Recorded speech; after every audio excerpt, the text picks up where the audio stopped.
Evo nas, odzvonilo je 20 je sati i dobrodošli u ovo naše druženje u obliku satsanga. Hvala vam što ste tu i svima vam koji ćete gledati snimku, hvala vam što gledate snimku, što ste izdvojili svoje vrijeme i svoju pažnju za ovo naše druženje. Ja sam sada u službi vas, vama na usluzi za sva vaša pitanja koja ste poslali, ali i možda ako se nešto uživo želite uključiti ili u chat napisati, onako mislim da ću uspjeti pratiti jedno i drugo. Ako u bilo kojem trenutku nešto bude nejasno, zbunjujuće, imate potpitanje, samo pitajte. Ja sam u službi vas, ne dijelim ja svoje znanje, nego što znači u službi vas. To nije moje znanje koje ja držim u sebi, nego mičem svu svoju osobnu priču, sve svoje sramove, krivnje, strahove i stavljam se u službu vas. Da rečem ono što vi već znate, što je već u vama, samo možda nikad niste čuli na takav način i nije vam se nešto kliklo ili otključalo. Tako da ovdje sve što ja govorim, vi to već znate i u vašem je polju, samo možda ste nekako to drugačije posložili u sebe u glavi, u svom cijelom sustavu i niste na takav način došli do tega nečega.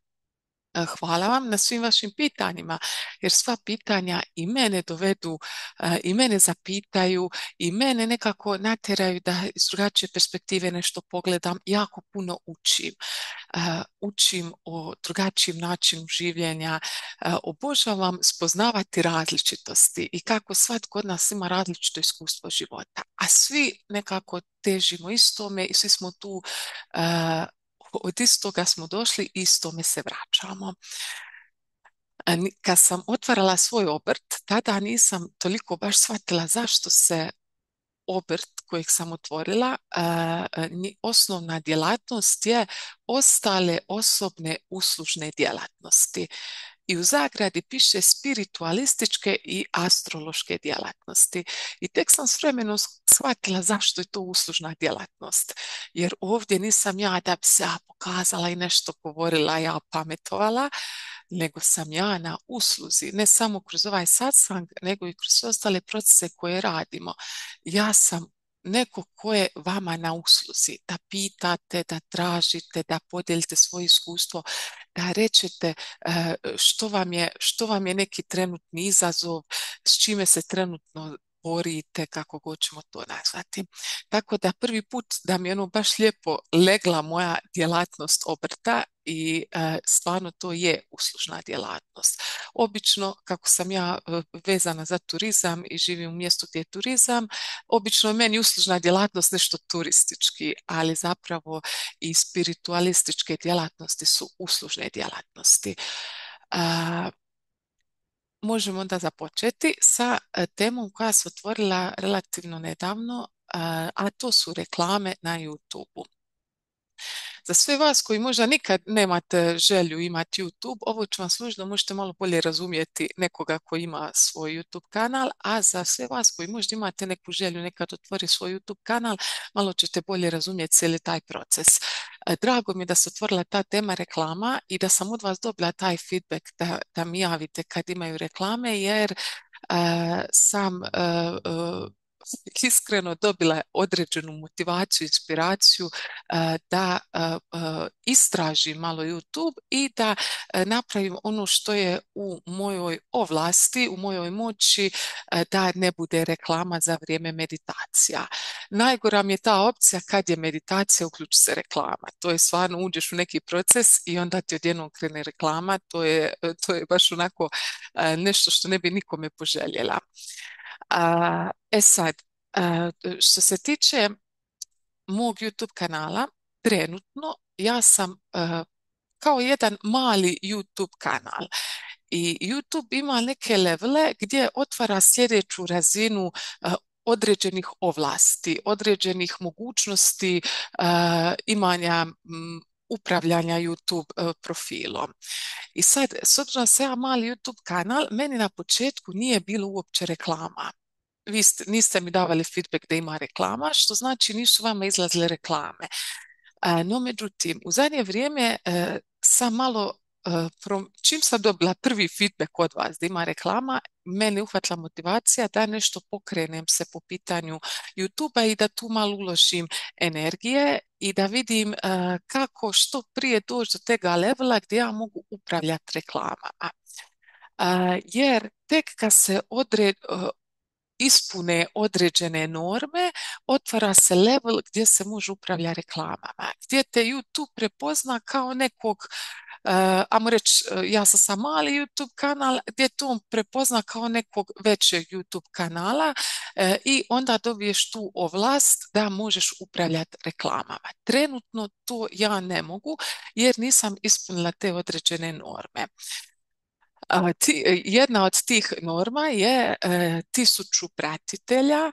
Mi smo sad neđe pri 600 pratitelja, tako da smo relativno blizu tom ispunjenju tega cilja, a drugo je jedno od ovih dvoje, a to je 4000 sati javnog pregleda videa ili nešto 10.000 ili tako nešto, jako velik broj pregleda šorcova.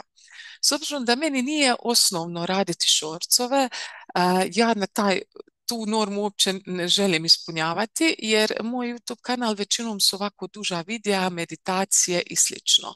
No, shvatila sam na ovom putu da preko šorcova ljudi algoritam šorcove nekako bolje pošalje svim ljudima, kako ćemo drugim YouTube kanalima i očito ti šorcovi jako lijepo odgovaraju ljudima da upoznaju nekoga.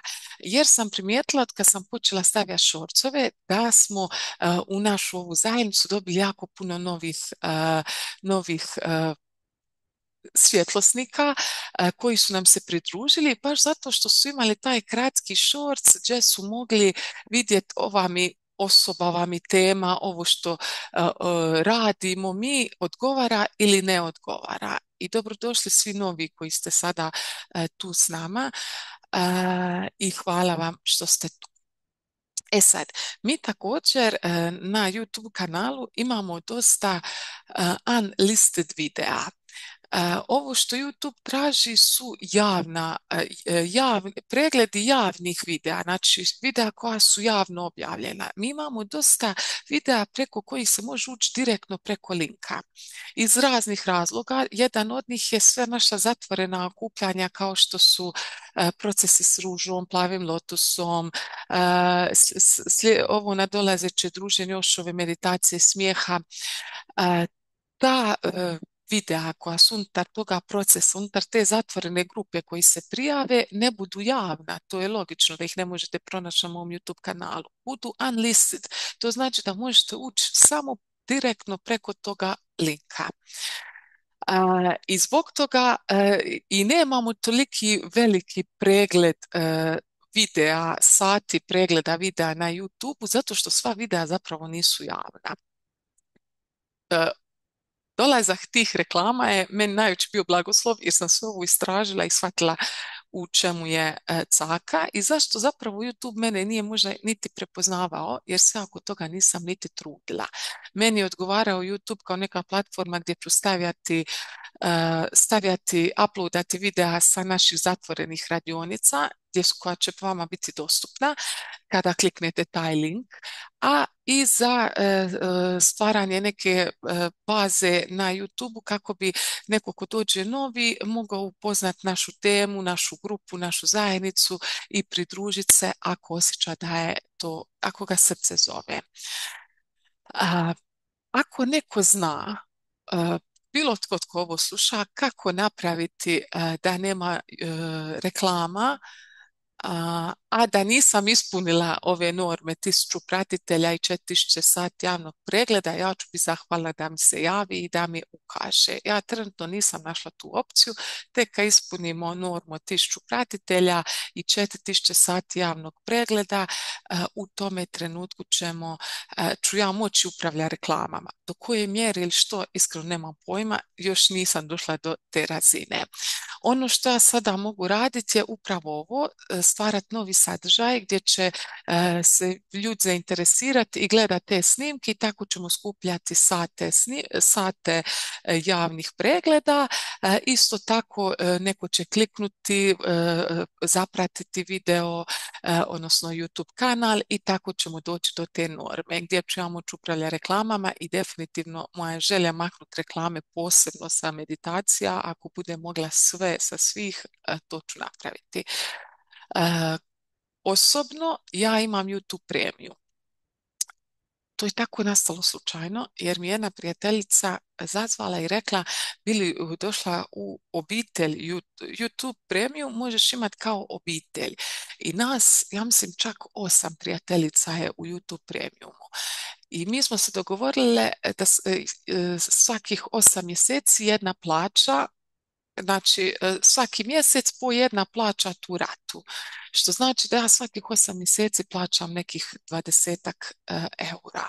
I to je stvarno onako minimalno, a dobivam tu mogućnost da sam bez reklama i to mi iskreno jako puno, odvikla sam se od reklama, vrlo vjerojatno to i neka caka YouTube-a da se odvikneš od reklama i onda će možda nekad ukinuti taj limit da je moguće tako puno ljudi biti na istoj pretplati. Jer se mi sad klasificiramo kao neka obitelj. Nisam sigurna koliko je ograničenje te obitelji. Nas je 8 prijateljica, možda da smo išli do 10, 15, nemam pojma, možda bi to prošlo, pa bi onda svaki 10 mjeseci uplaćivali, ali mi smo se nekako nas 8 dogovorili, idemo dokle ide i to već traje sigurno godinu i po, dvije godine, da svaki mjesec jedna od nas plaća tu pretplatu. I onda na kraju to svakih 8 mjeseci 20 eura ne ispadne stvarno puno. Tako da i to vam može biti neka opcija ako vi želite općenito sa svih videa sa svog YouTube kanala maknuti reklame. To vam također može biti neka opcija da se dogovorite s nekim prijateljima i zajedno uđete u taj obiteljski neki paket. I ono kako još možete pridonijeti ovom našem zajedničkom rastu, da nas YouTube prepozna i da se omogući otvaranje reklama, otvaranje te razine da ja mogu upravljati reklamama, jest da ako niste, zapratite kanal, komentirate, lajkate, šerate, tako postajemo vidljiviji i tako YouTube nas prepozna kao nekoga koji ima dosta komentara, kao neku zanimljivu grupu ljudi i na takav način on, taj algoritam plasira ta videa, dava prijedloge ljudima koji imaju slična zanimanja kao i mi, koji se bave sličnim temama. I nedugo nakon što sam krenula istraživati YouTube i kako to sve funkcionira, mi je samo onako i došla ideja koju je duže vrijeme, više od godinu dana, ja se mislim kako saznati iskustva vaša o meditacijama tišine srca, znači o svakoj jutarnjim meditacijama. Jer onako nekad mi se neko javi i baš budu predivna iskustva, jako puno dobijemo tih iskustava, jako puno onako i ja naučim i lijepo je onda promatrati koliko smo povezani i koliko zajedno pletemo tu mrežu naše zajednice. I dobrih godinu dana ja sam razmišljala kako bi mi mogli dijeliti ta iskustva, jer Viber grupa koju imamo nije baš nešto prikladna za tipkati iskustva, čak sam mislila organizirati neke onako Zoom druženja da dijelimo iskustva, ali opet mi to nije leglo jer onda ti trebaš sumirati što se događalo zadnjih godinu dana, nisi direktno govorio za meditaciju koju si proživio. Često iskustva koja imam u meditaciji proživimo ih tada i ostanu nam aktivna relativno kratko, a onda odemo u život i skroz zaboravimo na to iskustvo. I tek kad sam otvorila polje istraživanja YouTube-a, meni je samo kliknulo jedna, rekao čovjek, najbanalnija stvar, kako se toga prije nisam sjetila, ali uopće nisam imala motivaciju da YouTube moj postane vidljiv, a sad zbog ovih reklama sam dobila tu motivaciju, došla mi je ta ideja da ja krenem dijeliti svoja iskustva svake meditacije u komentarima snimke i time da čujem i vaša iskustva. I mogu vam reći da sam neizmjerno zahvalna na tome, na tom kliku što mi se dogodio, iako sam ga čekala sigurno godinu dana, došao je u pravom trenutku i hvala vam na svakoj vašoj podjeli i hvala vam što uspijete riječima sumirati ono što se događa za vrijeme meditacije, jer to često bude jako zahtjevno. I to je jedan od načina kako ćemo i postati nekako vidljivi i to sve nekako dolazi prirodno, bez forsiranja. Uvijek sam imala te neke otpore nekoga nagovarati da nešto komentira, piše kako bi imali veći broj pratioca, a tako je došlo prirodno.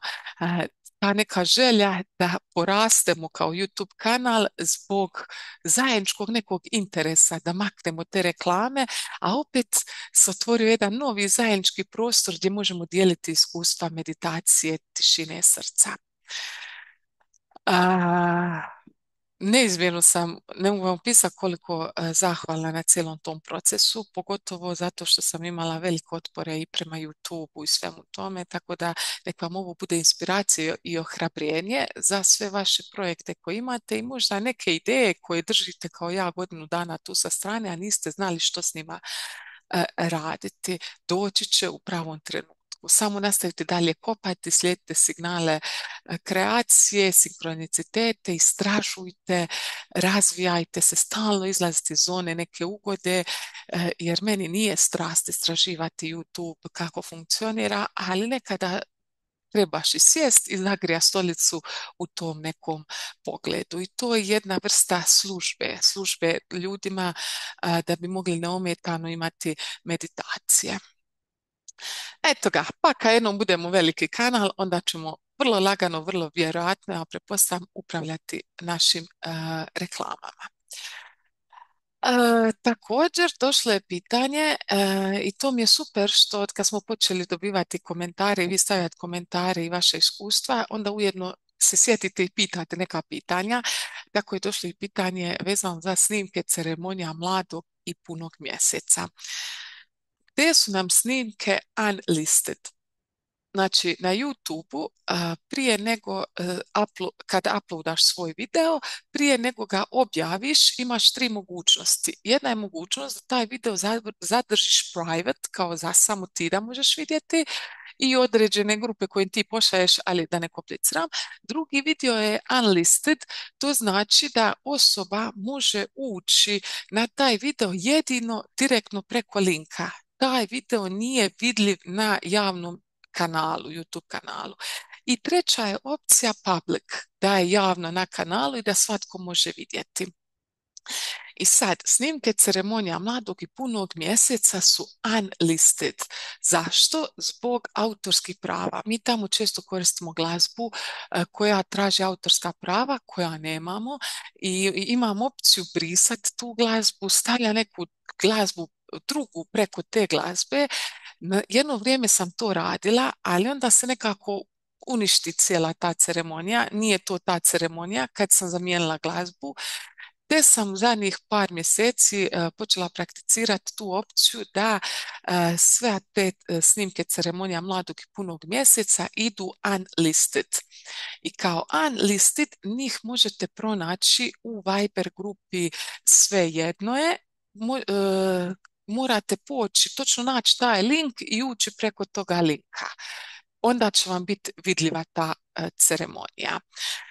Na Viber grupi imate opciju search, odnosno tražilice, gdje možete unijeti recimo pojam, riječ snimka i onda će vam pokazati svaku objavu gdje sam stavila snimku. I dođete do te snimke ceremonije koju želite i onda možete ući jedino direktno preko toga linka.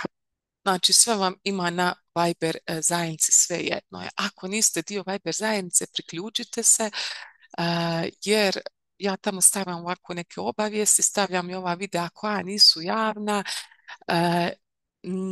mogu samo ja objavljivati, tako da nema puno nekih objava,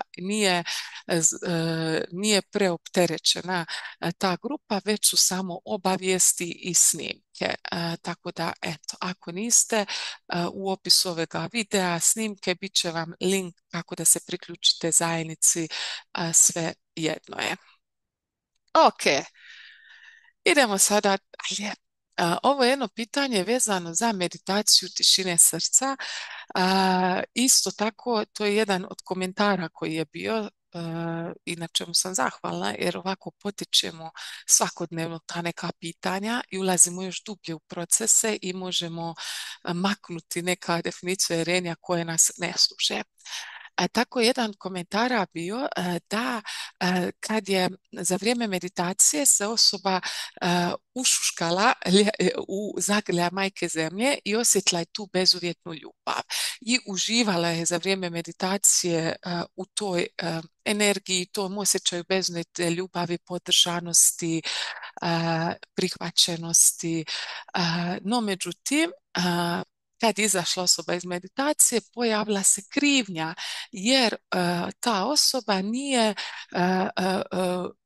takva majka u 3D svijetu. Znači, nije svojoj djeci takva majka uvijek, naravno uvijek, kao što je to osjetila za vrijeme meditacije.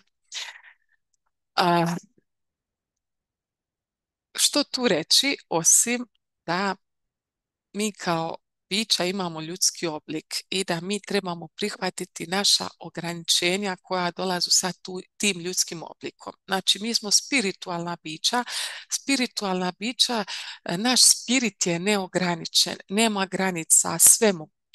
No međutim, mi smo dobili ovaj ljudski oblik koji je ograničen. Isto tako imamo koji ima puno zanimljivih ideja, imamo isto tako emocije koje se pojave kao što je krivnja i to je svojstvo čovjeka i svaki čovjek to ima.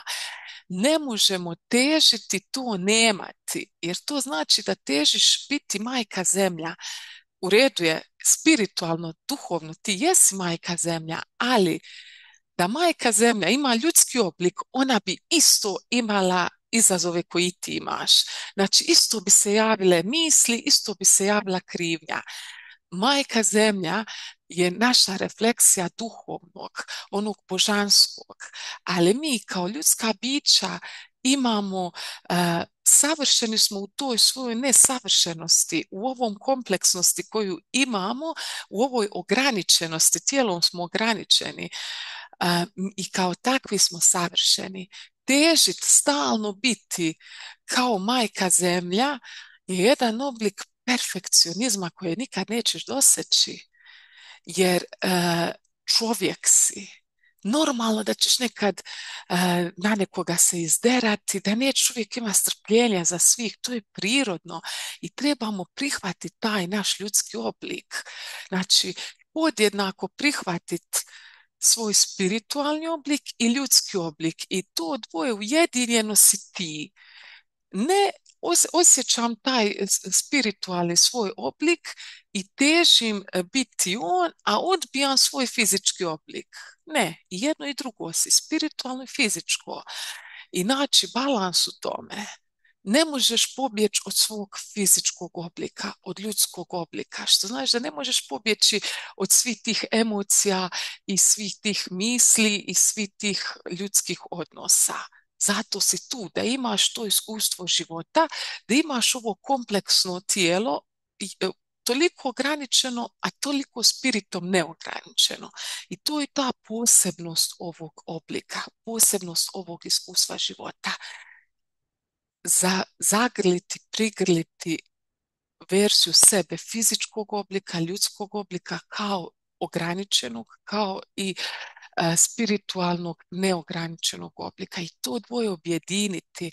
Znači da je potrebno onaj spirit utjeloviti u ovom fizičkom tijelu i živjeti ga kroz fizičko tijelo, ali fizičko tijelo ima svoje neke filtere, ima ima razna sjećanja, razne DNK, memoriju, znači taj fizičko tijelo je neki filter koji ima određenu memoriju neku.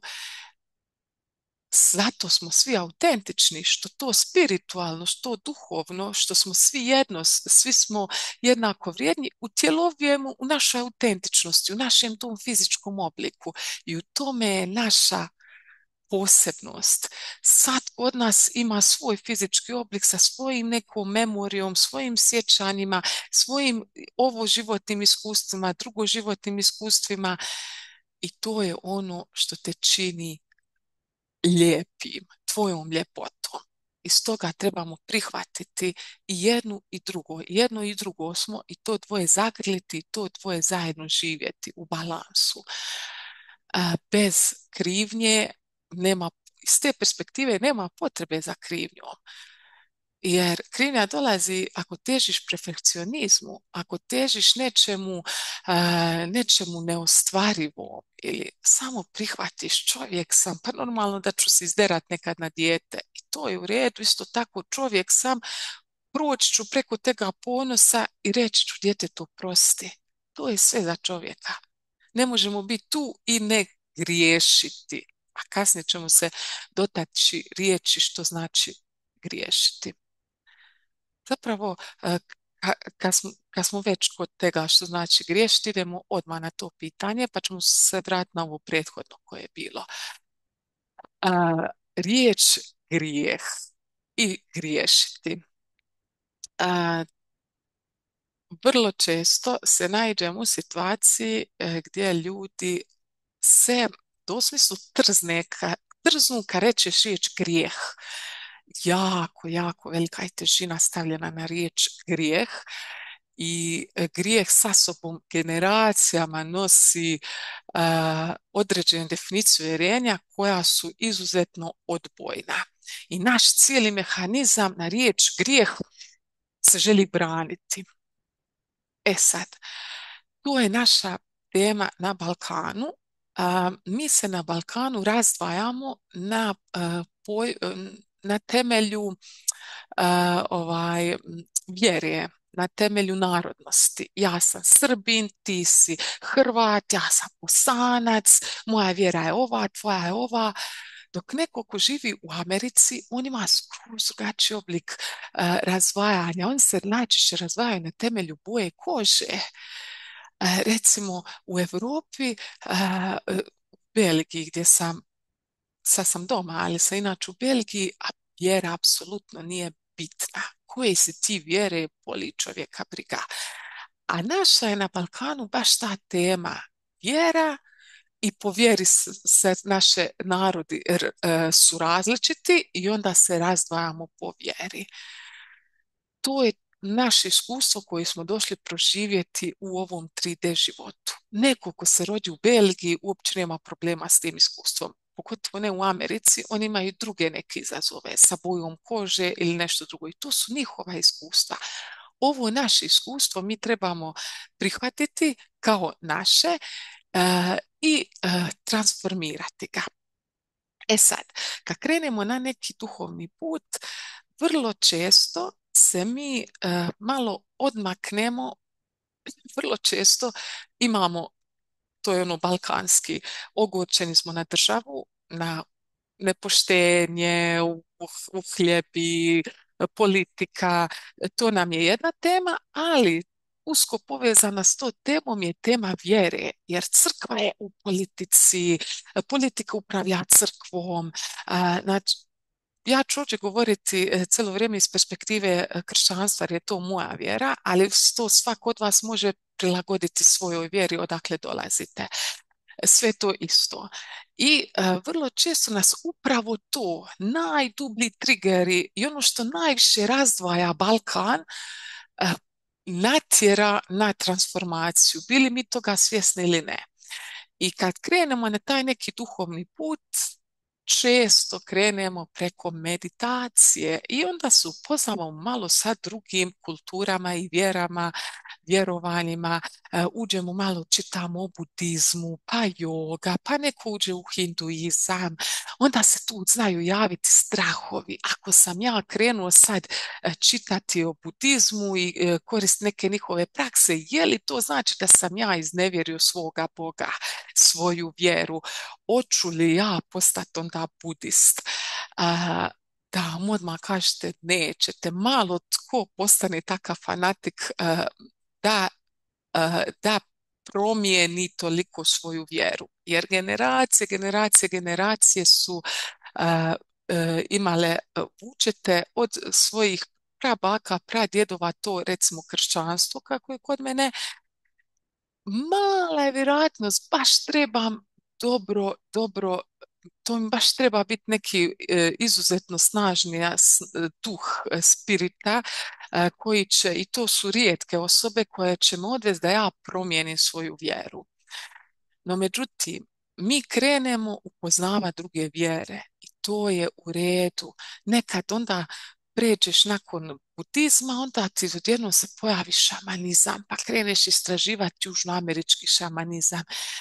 To je upoznavanje drugih vjera i to je izuzetno korisno kako biste spoznali da su sve vjere slične, samo im koriste drugačije alate. Sve vjere imaju neki oblik molitve, neki oblik protokola, neke forme, neki oblik što je dobro, što je loše. I svaka vjera ima nešto što je 3D čovjek, 3D svijet malo ocrnio, odnosno iskrivio izvorno vjeru da bi postigao nešto svoje generacijama. Izvorno svaka vjera je nastala, svaka kultura je nastala iz, iz, kako ja to vidim, iz čiste svjetlosti. Izvorno je svaka vjera bila dobra, glupo je reći dobra i loša, ali čovjek je s godinama u neku ruku krivo prenosio tu vjeru i onda se stvorilo to da recimo moraš biti dobar, jer ako nisi dobar onda postoji Bog koji odlučuje hoćeš li ti ići u pakao i raj. To je ono kako se generacijama krivo prenosilo značenje izvorne vjere, da bi došli do toga da postoji neko iznad kojih se ti trebaš u neku ruku malo i bojati i koji će na temelju tvojih grijeha odlučiti hoće li te kazniti pa ćete poslati u pakao ili ćete blagosloviti pa ćete poslati u raj. Znači, to je apsolutno isto jedan oblik razdvajanja.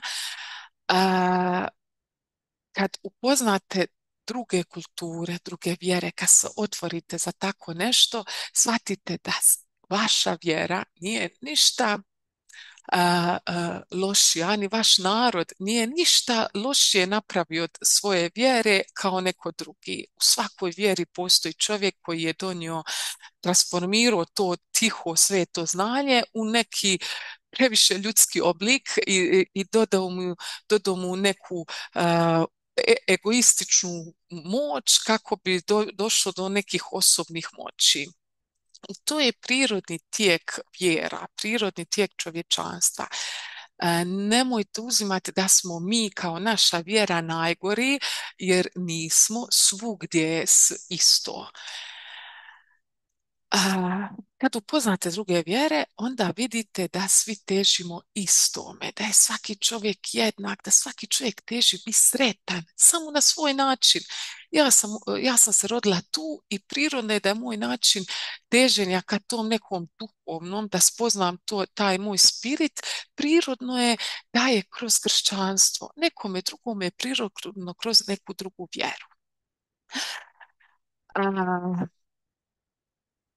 Riječ grijeh je jedna na kraju izuzetno lijepa riječ. Kad s lijepim značenjem, kad makneš onu težinu koju je čovjek mijenjajući izvorno što znači riječ grijeh stvorio. Znači, kad makneš to da si griješan i da ćeš biti osuđen, da će te se suditi, tada dolazimo toga što znači biti grešan. Ono što smo malo prije pričali. Spoznati da si spirit, neograničeni, bezgranično biće u ljudskom obliku koji je odgraničeno, koji je svojom gustoćom ograničeno, koji ima tako kompleksan sustav gdje ima taj mentalni dio koji ima svoje ograničenja, koji ima, što smo i malo prije pričali, emocije, javi se ta krivnja, ima u doslovnom smislu ograničenja. I to možeš uzeti da je grijeh, ali nije to grijeh, to je slabost čovjeka, nije to ni slabost. Slabost mi uzmamo kao nešto loše. To je prirodni oblik čovjeka, da je grešan, odnosno da je nesavršen naspram spiritualnog, teško je to reći, savršeni smo ovakvi kakvi jesmo, ali ako gledamo ono naše spiritualno biće, taj naš spirit koji je bezgraničan, koji je sve, koji je čista ljubav, koja je čista svjetlost, taj naš spirit je stavljen u ovaj ljudski oblik i kao takav mora imati neke svoje slabosti. Nekad ćeš nekog povrijediti, nekad ćeš nekog razočarati. To je dio ljudskog postojanja. I to je ono što znači kad mi rečemo idemo ispovjedi svoje grijehe. Ne zato da te neko osudi ili ne osudi, kazni ili ne kazni, nego zbog sebe da ti rečeš ok, ja sam čovjek, prihvaćam svoj ljudski oblik, danas sam povrijedio tu i tu osobu, jako mi je zbog toga žao, mogu to popraviti, reći ću, napravit ću akciju koju je potrebno, ali ispovjediti svoje grijehe znači priznati da si čovjek, priznati svoje slabosti koji nosi ovaj ljudski oblik, priznati te svoje, ne možemo ih nazvati greške, ali jesu, nisu greške, ali nema riječi za to. U ovom kontekstu me možete shvatiti kao greške čovjeka. Priznati da si grešan, da griješiš, da ćeš nekad napraviti pogrešku, iako to nije pogreška, ali je to prirodni dio ljudskog fizičkog postojanja. To priznati znači oprostiti. Zapravo ispovjediti grijehe radiš zbog sebe da bi sebi oprostio. I to je ono izvorno, dakle, onaj izvorni dio vjere, kasnije se sve to kroz generacije iskrivilo i kasnije, ne znam, svećenik postao neki koji ono, mi idemo kod njega jer je on bolji od nas i on će nam oprostiti grijehe. Svećenik je zapravo isto osoba u službi, kao što sam i ja sada osoba u službi, kao što je svatko živi svoju strast osoba u službi. Koja je to služba? Služba da ti sam sa sobom prihvatiš svoj ljudski oblik, prihvatiš pod znakove greške koje si napravio i to pustiš. Poanta je to pustiti. Kad mi to pustimo, mi smo prostili. Zapravo, opraštanje je ono čemu težimo i to je ono što nas naša vjera uči, oprostiti. Oprostiti drugome, ali kad opraštaš drugome zapravo opraštaš sebi.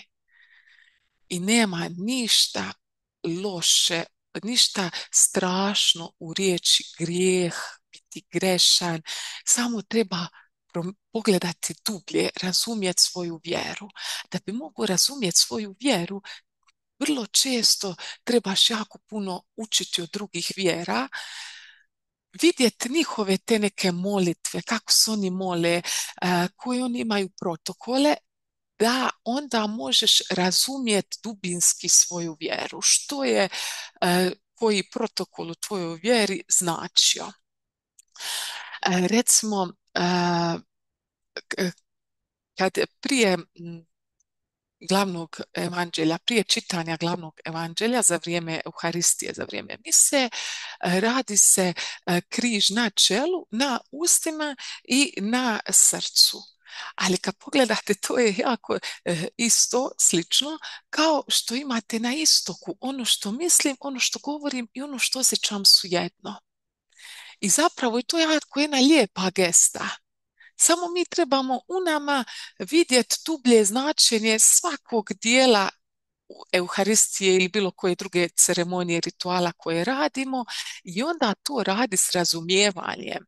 Prvotno su nas učili da mi to samo radimo iz navike, tako se moli, to se tako radi i sve. I onda smo mi to naučili radi ne znajući što to uopće znači.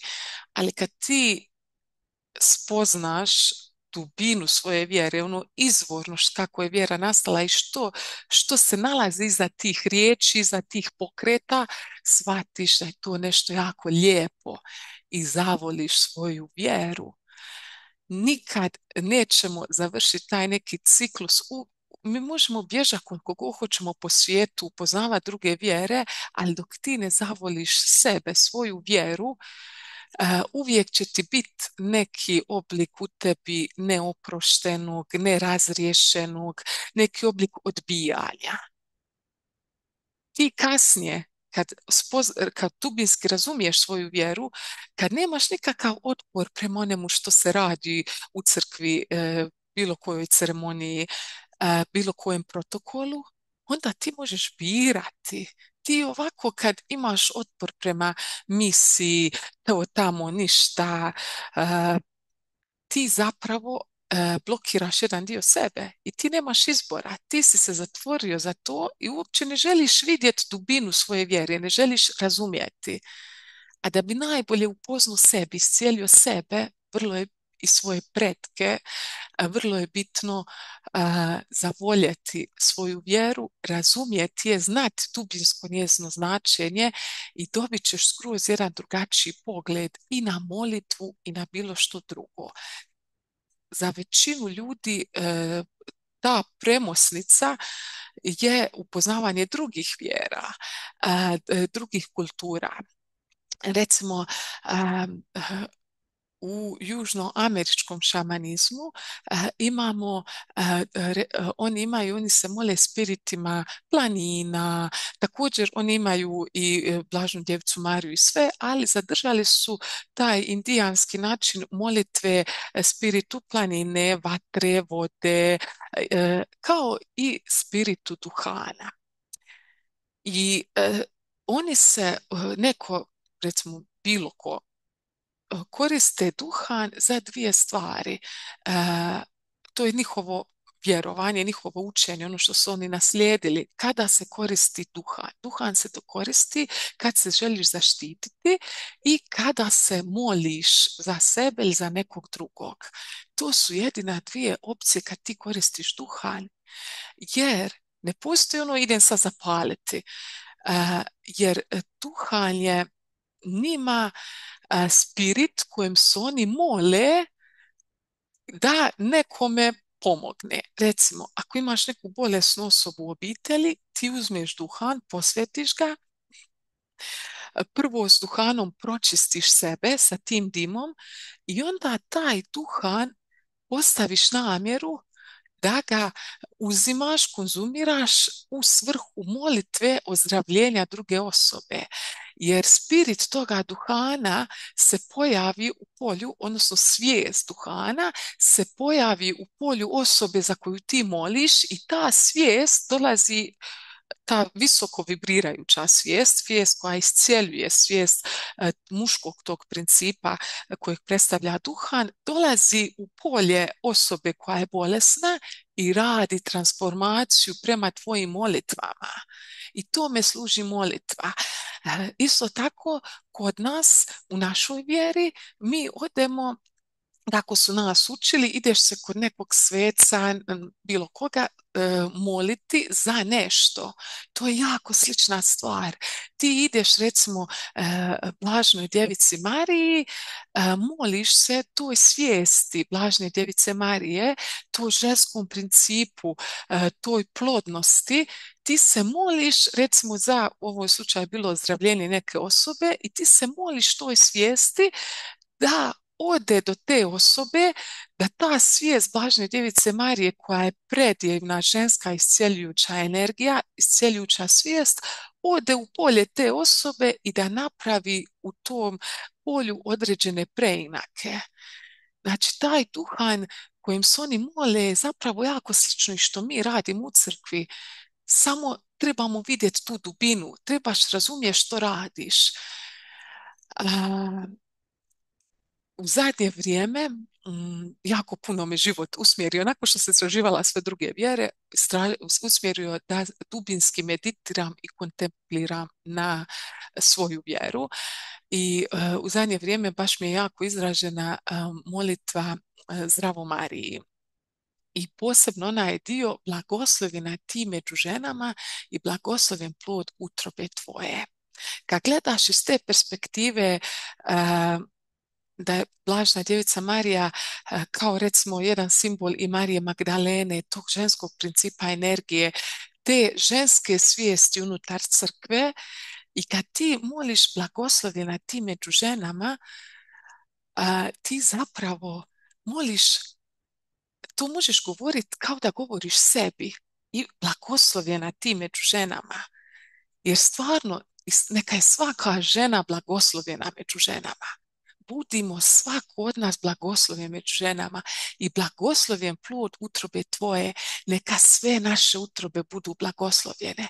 Kad se ti moliš Blažnoj djevici Mariji, blagoslovljen plod utrobe tvoje, ti se zapravo moliš i sebi, i ti si taj ženski princip energije unutar crkve, unutar te zajednice, i ti se zapravo moliš sebi, blagoslovljen plod utrobe moje i tvoje, svake žene.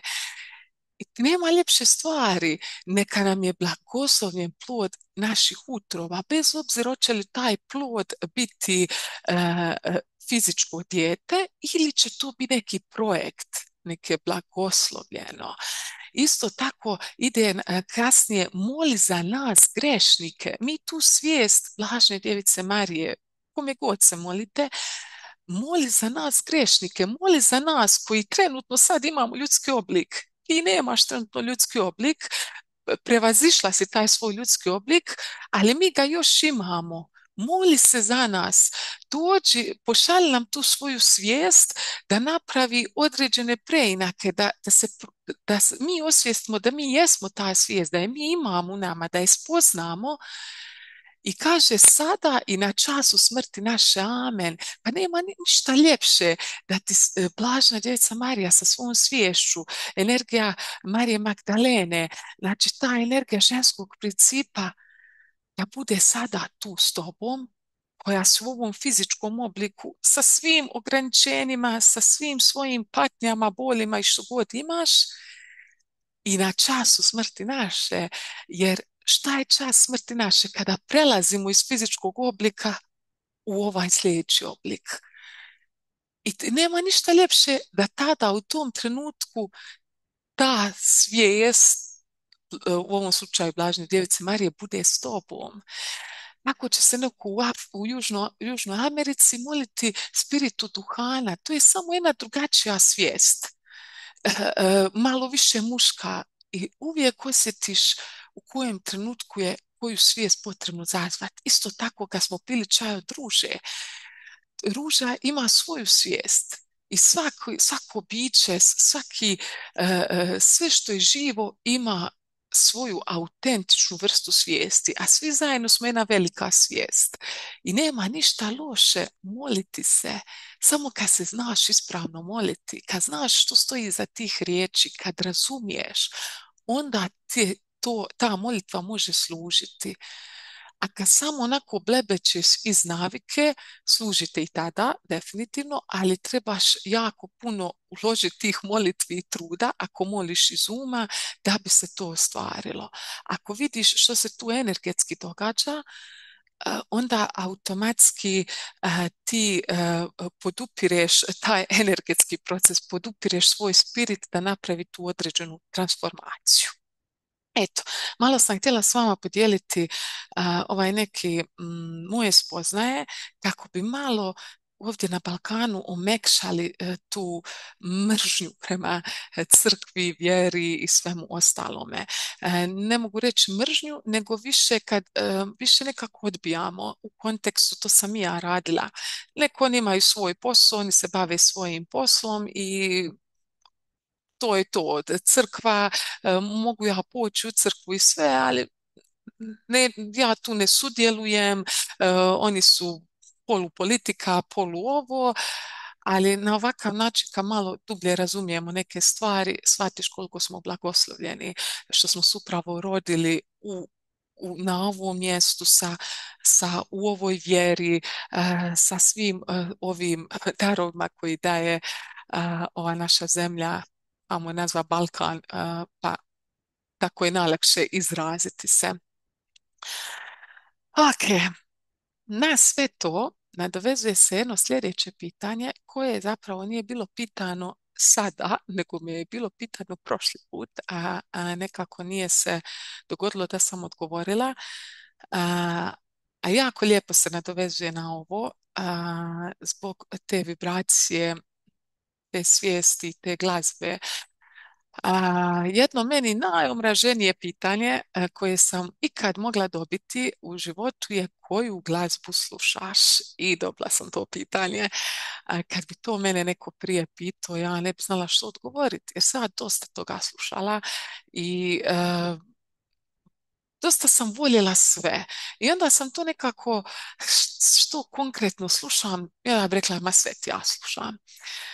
I od kad sam kroz kako sam se ja razvijala na svom duhovnom putu, tako sam jako puno učila i istraživala baš od glazbe koju slušam. Na posljedku, zašto je ovo vezano za ovu prošlu temu, trenutno slušam samo glazbu koja je čista ljubav, samo glazbu koja je, ajmo reći, na visokoj vibraciji, frekvenciji, kako god to hoćemo nazvati, glazbu zahvalnosti, ljubavi, glazbu koja slavi život, jer to je ona glazba, ona vibracija kojom se ja želim hraniti. Ali ajmo vidjeti kako sam došla do tega, jer dugogodišnji taj moj odnos prema glazbi mi je zapravo bio jako lijepi način istraživanja same sebe i učenja. Davno, davno prije, u tineđerskim danima, sam slušala si ono sve trash i to sve, ali sam slušala i glazbu domoljubnu. Jer kao tinejdžer ti tragaš da nečemu pripadaš. Kad si ti izašao iz obitelji, kad si ti u obitelji kao dijete pripada u obitelji i onda si pošao ići u školu i sve i kao tinejdžer često tražiš gdje ćeš pripadat, biti dio nečega, pa onda ono budeš dio neke navijačke skupine, pa budeš dio nekog kluba sportskog, to sam ja.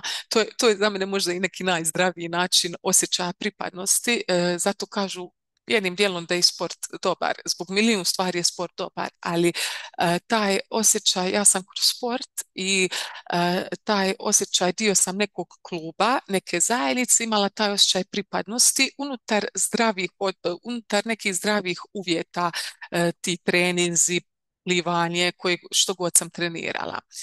I tu sam imala taj osjećaj pripadnosti. To je izuzetno bitno da dijete kad izađe iz doma nastavi dalje graditi taj osjećaj pripadnosti. I u jednom trenutku ono došlo tineđerski, sad ja sam Hrvatica, ja sam tu slušala domoljubne pjesme. To je još bilo to doba poslije rata gdje je još to bilo dosta drugačije nego sada i dosta se domoljubne pjesme su pjevale. No međutim,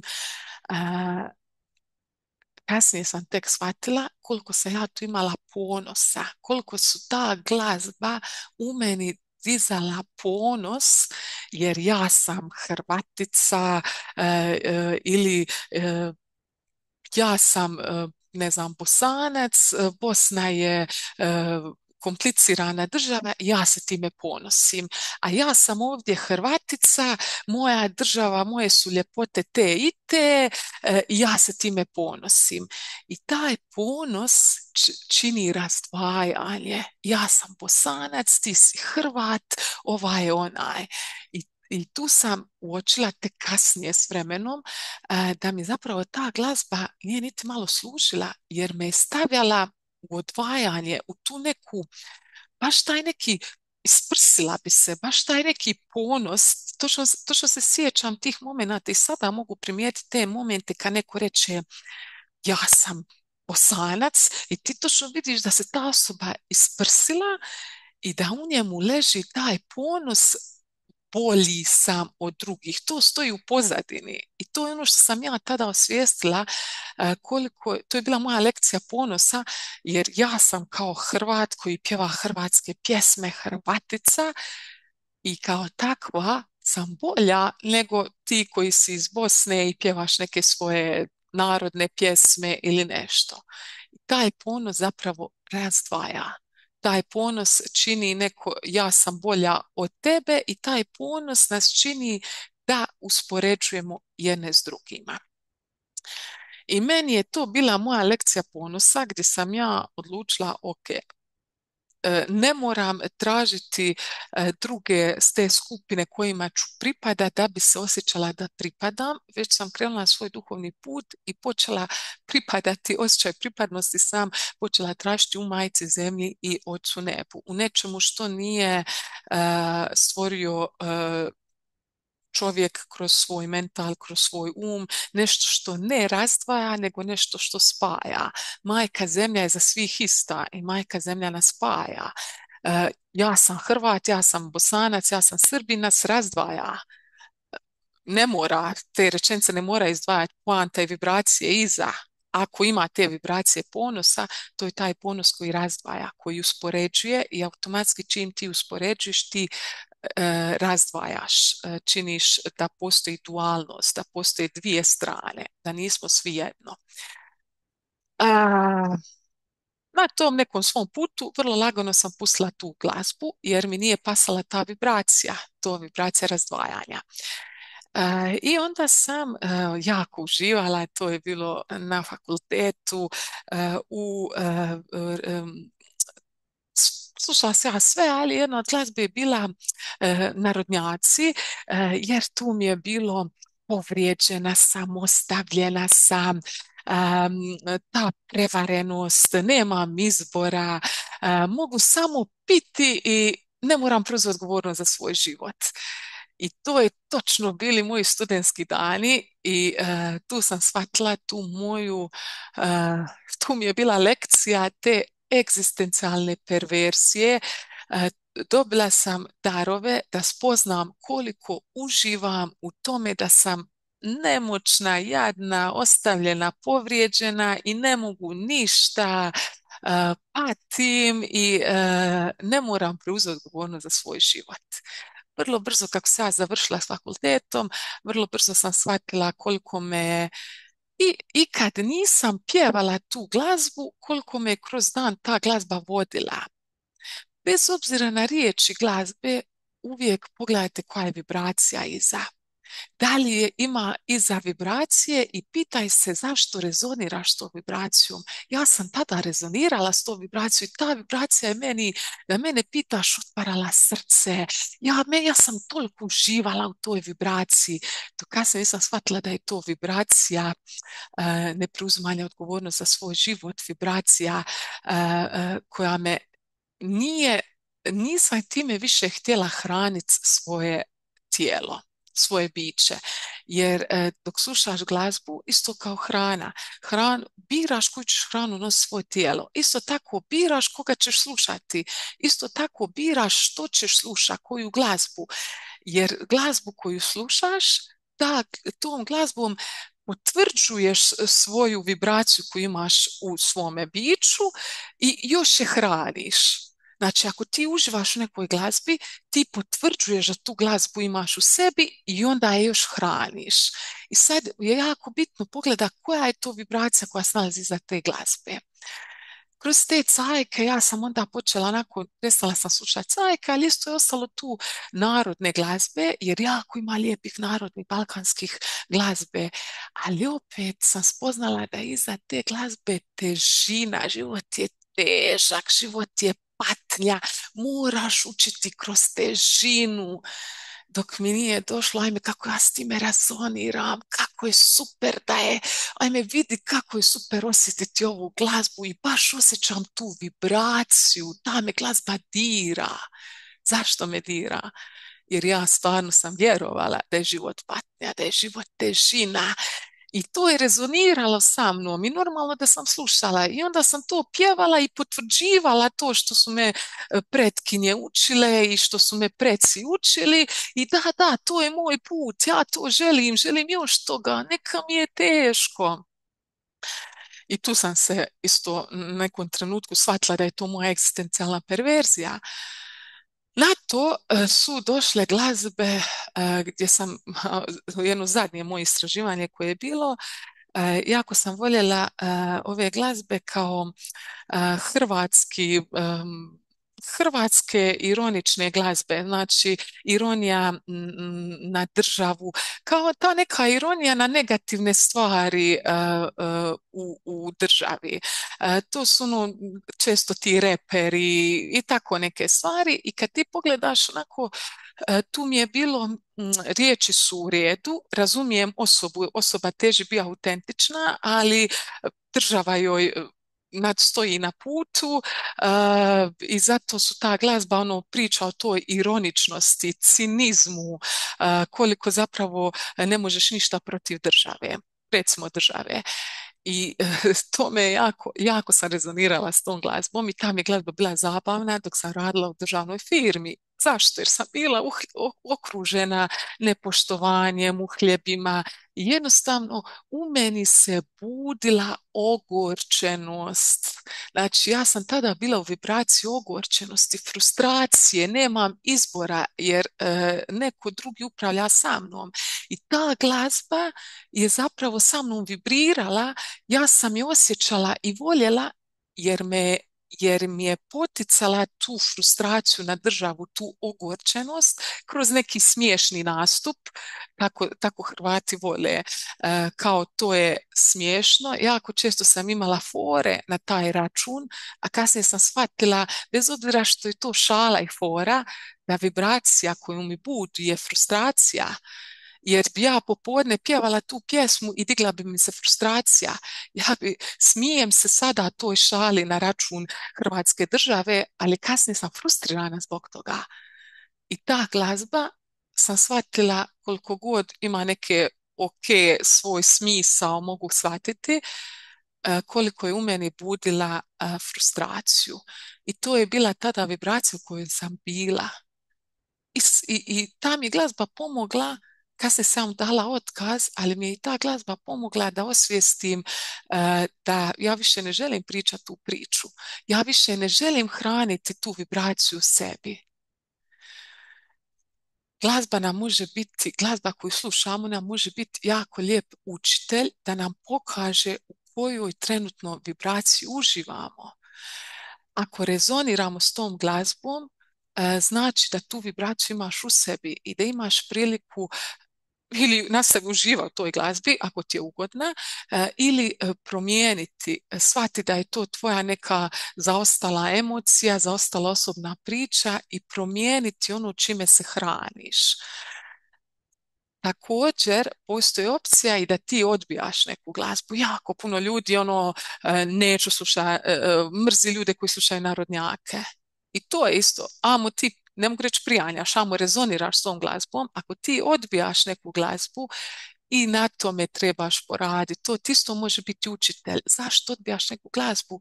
Ti bi svaku pjesmu trebao moći propustiti kroz sebe bez ikakve emocije.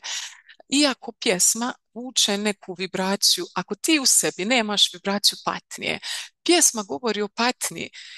Ako se tebi javi odbijanje, znači da ti u sebi imaš patnju i osuđuješ tu pjesmu.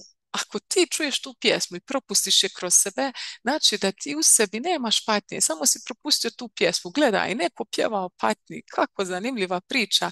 Neko uživa u patnji, neko rezonira s patnjom, pa da, to je prirodno i to je te osobe. Ako ti u sebi to nemaš, ne rezoniraš s time, ta će pjesma samo proći kroz tebe. Ali ako ti odbijaš tu glazbu, radiš isto što i ova osoba, hraniš tu vibraciju u sebi. Radiš isto što i ova osoba što rezonira s tom glazbom.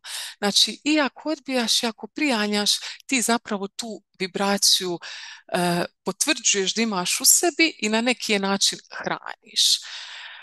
Trenutno ono što slušam je, kao što sam rekla na početku, glazbu koja je u obliku molitvi, zahvalnosti, ljubavi. Znači, ima i hrvatske glazbi starih, narodnih, balkanskih, koji stvarno pričaju o ljubavi i iza sebe imaju vibraciju ljubavi. I poanta je pogledaj što je iza. Isto tako, koliko, sve te mantre, sva glazba s istoka jako lijepo vibrira, ali isto tako i naše crkovne pjesme imaju vibraciju te božanskog ljubavi, svjetlosti. Poanta je da sebe hraniš s onim s čime želiš.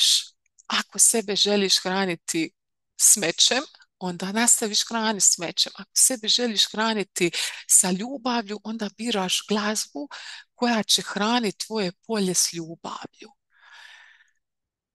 Uživajte, ovo je bilo jedno moje dugogodišnje istraživanje kako se kod mene mijenjala ta glazba koju slušam i zapravo čime hranim svoje tijelo. Jako puno sam naučila od glazbe koja sa mnom rezonira, kao i od one glazbe koja sa mnom ne rezonira. Istražujte i uživajte na tome putu, jer od svega možemo puno naučiti, a posebno od vibracije kojom se hranimo.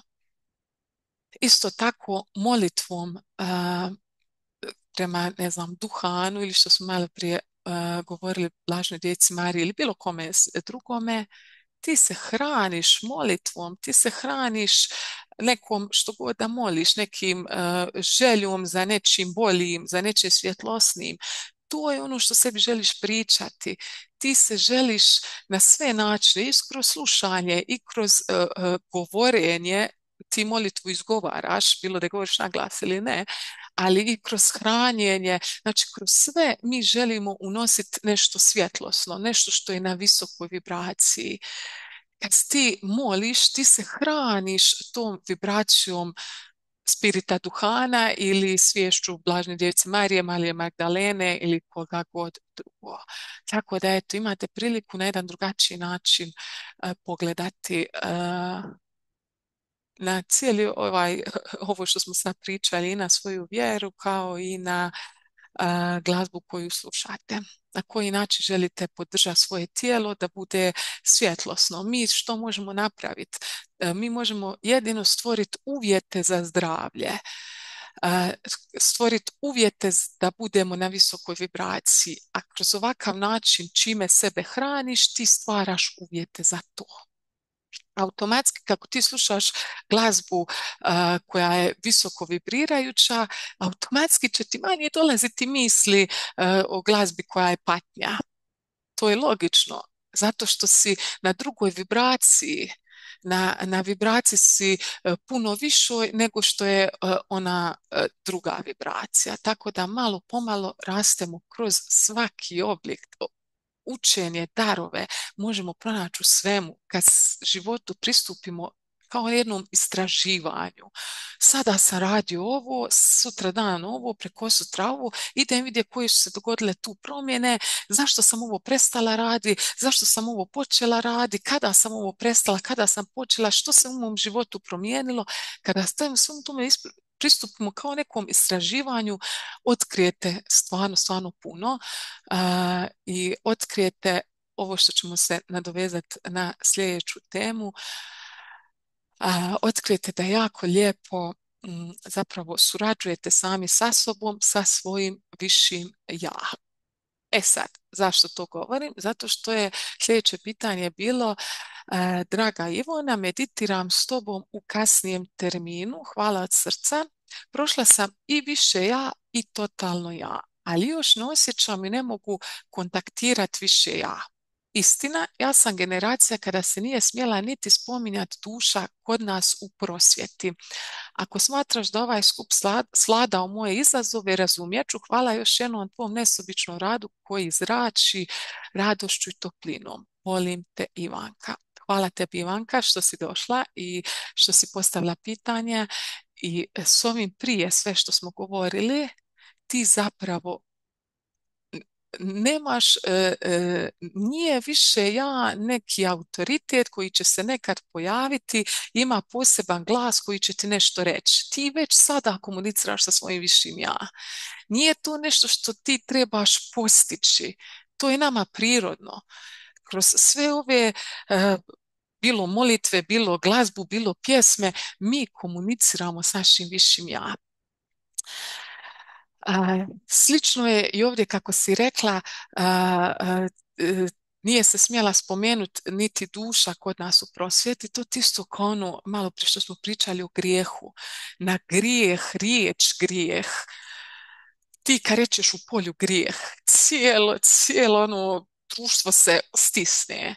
Isto tako kad rečeš duša, već je sad tu malo laganije, ali ta definicija duše na Balkanu je bila malo zabranjena, ajmo to tako reći, ali čovjek je taj koji je stavio težinu iza riječi, pojma duša. Na tebi je da prevaziđeš to, da spoznaš, da razumiješ dubinu značenja riječi duša i onda ćeš automatski dobiti razumijevanje prema tome i spoznati da ti zapravo cijelo vrijeme i komuniciraš sa svojim višim ja. Možda ti može na svemu tome pomoći da umjesto tega višeg ja, ne znam je li kod tebe takav slučaj, ali da ga doživljaš kao neki autoritet koji će ti nešto reći, kao nekog boga koji će ti nešto reći, dati neke smjernice i koji će, ovo što sam malo prije rekla, na kraju našeg života suditi jesi li bio dobar ili loš, po tome koliko si imao grijeha. Znači, ako tako nešto doživljavaš, to ti je skroz koncept gdje sam sebe blokiraš. Jer taj više ja nije neko izdvojen od tebe. To si ti. To možeš slobodno reći da je, ako će ti omekšati, ako ti bolje zvuči intuicija, možeš jedno vrijeme koristiti riječ intuicija i onda razvijati svoju intuiciju. To je puno mekša riječ. Te neke pojmove koji su teški, probaj zamijeni s nekim pojmovima koji su tebi prihvatljivi, koji će te natjerati da ih lako prevaziđeš. Kad mi rečemo neki pojam koji je nama težak, to je kao da si stavio veliki kamen ispred sebe i ne možeš vidjeti iza njega. Ali samo kad malo pomakneš taj kamen, umjesto tega velikog kamena, staviš neki pojam koji je tebi prihvatljiviji, kao recimo u ovom slučaju intuicija, već će ti se puno, to je jedan manji kamen i onda ćeš vidjeti puno drugačije stvari. Ja vjerujem da ti svoju intuiciju vježbaš kroz milijun načina, jer ne možeš da ne vježbaš. Ako meditiraš, ako si prošla i više ja i sve, ne možeš da nisi na tome radila, samo nisi svjesna da si na tome radila. Jer imala si možda neka očekivanja da će taj viši ja zvučat tako i da će to treba izgledati tako i tako.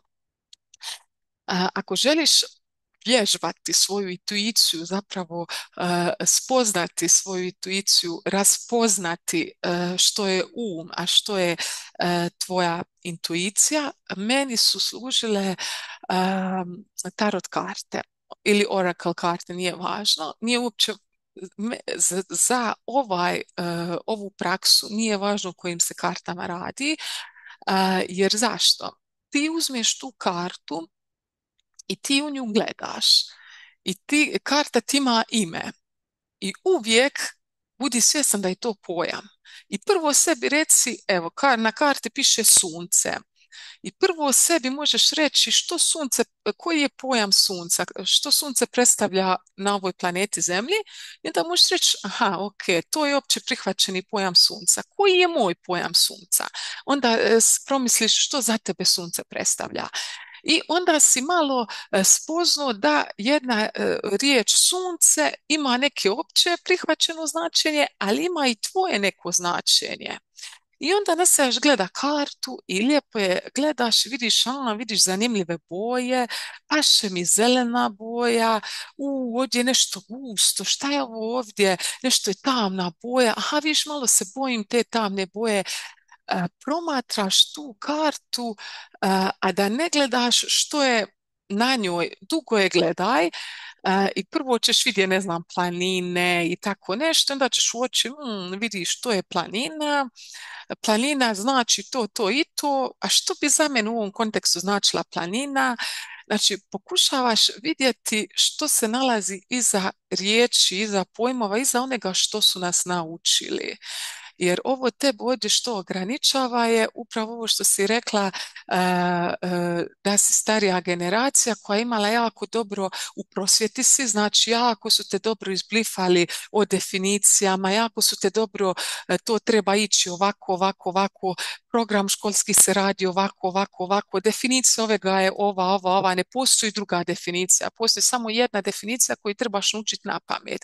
I to je ono kako si ti učena i svi mi, ali kod tebe možda više jer si radila u prosvjeti i to je cijeli život si tako kao mali vojnik, tako trebaš raditi i sad je na tebi da malo to omekšaš, da malo pogledaš što se zapravo nalazi iza tih riječi, iza tih definicija i to ti je ono što ti Sergio kaže. Sergio nama uvijek donosi, amo promijeni tu definiciju vjerenje, jer on uvijek reče, pogledaj, ima ono čak redefiniranje pojmova, ima taj jedan cijeli seminar gdje upravo ovo na drugačiji način definira pojmove. Kad se upoznaš s drugim kulturama, s drugim vjerama, kad putuješ, onda shvatiš da jedan pojam koji na Balkanu nešto znači, u Južnoj Americi znači skroz drugačije. Istu stvar može neko doživjeti kao super stvar, a u Južnoj Americi doživjeti kao katastrofa stvar. I to je to, pojam. Nemoj da nas pojam ograničava, nego pogledaj što je iza pojma. I tako ćeš razbiti tu neku svoju strukturu kojom te je prosvjeta dovela. Da pogledaš što se nalazi iza svega toga. Isto tako, ako si cijeli život bila u toj nekoj strukturi strogoj, krutoj, jako puno pomaže neki meditacija kroz oblik recimo slobodnog plesa. Zašto? Jer taj slobodni pokret ti da se tvoje tijelo bavi nečim što mu je neprirodno i da se malo izgubi unutar te strukture i onda će ti samo doći neka informacija, ideja, neki osjećaj i to je taj tvoj viši ja. No da bi mogla osvijestiti, razlučiti što je tvoje više ja, a što nije, potrebno je da malo izađeš iz te krute strukture na način da pogledaš što se nalazi iza riječi, dubinu vidiš, a drugo da uneseš, da razbiješ tu strukturu kroz neki oblik fizičke, nečega spontanog.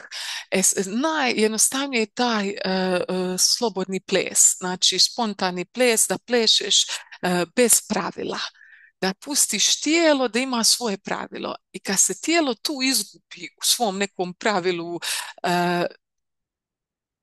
dobro bi bilo da ako imaš jak jaku strukturu, onda će ti možda treba duže vrijeme da izgasiš jer na početku to bude ono kako plešem, šta sa radim, onda kreneš misli o poslu, kreneš o ovemu, i onda treba malo duže vrijeme, doslovno malo izmoriti tijelo i da uđe u neki svoj automatski proces, da izađe iz te forme i onda će ti lagano doći neka informacija, lagano će ti doći zatrati srce ili neka želja za nečim, lagano će se otvoriti nešto što želiš i što je u tom trenutku potrebno.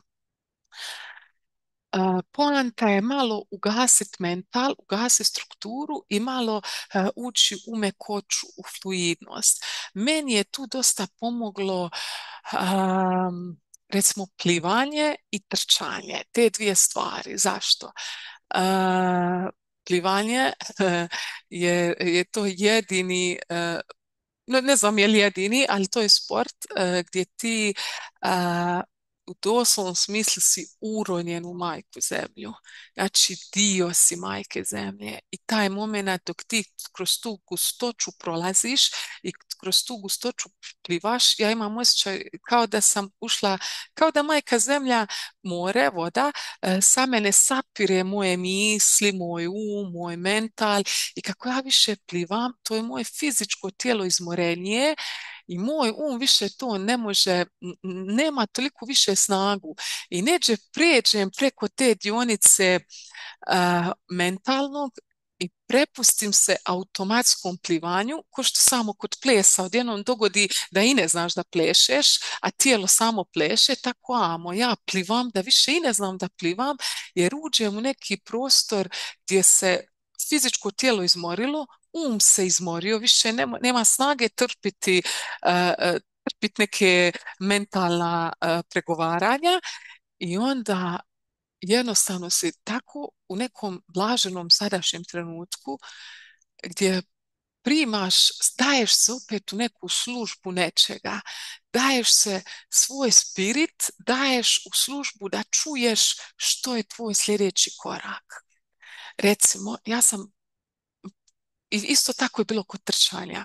Prije sam trčala po cesti i to trčanje po cesti je imalo svoju svrhu, no vrlo brzo se ja počela trčati u prirodi. Zašto? Trčanje po cesti ima jako puno distrakcija, semafori, drugi ljudi, druga auta i sve. To su sve vanjske distrakcije koje su me ometale da uđem u svoj proces i kad sam krenula trčati po šumi, isto se dogodilo. Prvih 5 kilometara, ko zna koliko kilometara, ovisi kako koji dan, ja sam u što sam sve danas napravila, što nisam, što se dogodilo, ima milijun toga. Kako se tijelo počne umarati, više gubi snagu da šalje tolike ideje i ti jednostavno u toj prirodi, bez vanjskih distrakcija, bez drugih ljudi, preuzmeš vibraciju te šume i uđeš u tu neku službu te šume, tog tla majke zemlje